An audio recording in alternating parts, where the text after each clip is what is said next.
If God ignites a storm in your life, He has a definite purpose in mind.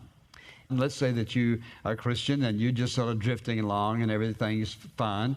God has a purpose for your life, and so what does He do? He just either sends a storm or allows a storm in your life to get your attention, because what gets our attention is heartache, troubles, trials, difficulty, persecution, you name it. He's got our attention. So that's one of the reasons He allows it, to get our attention. A second reason is because He wants to get to some sin in our life. Something you've allowed to develop in your life, you know it doesn't belong there. You know it's not pleasing to God. You know it doesn't fit who you are.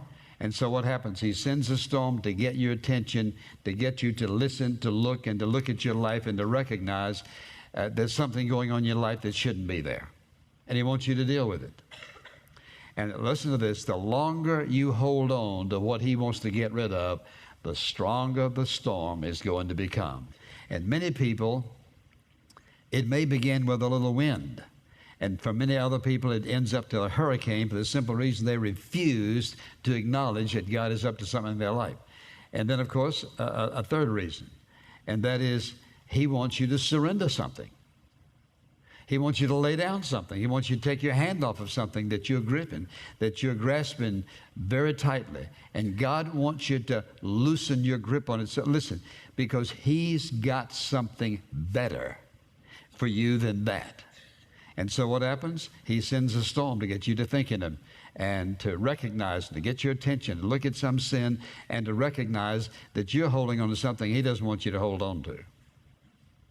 And all of us have been there. So, you know, you can sit here and think, well, that doesn't really apply to me. Yes, it does.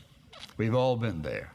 There's another reason, and that is He wants us to conform us to His image.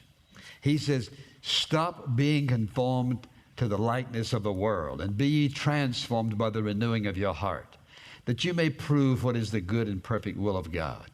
That is, God's ultimate goal is to shape us into the likeness of His Son. So what does He do? He gets our attention.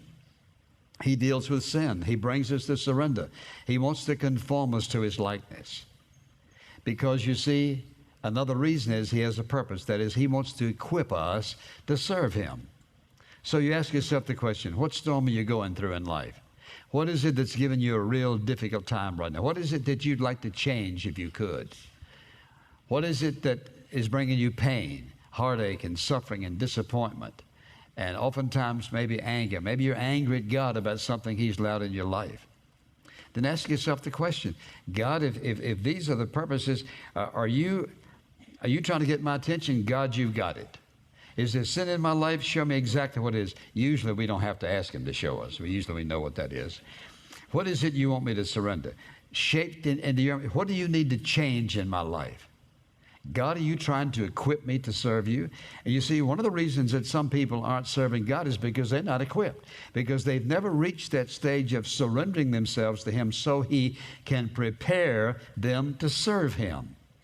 Somebody says, I could never serve God. You can, as long as you have that attitude. And secondly, as long as you're unwilling to say, God, whatever you want in my life, open hands, I'm available, I'm willing for you to do whatever you want to do, Lord, here's my life.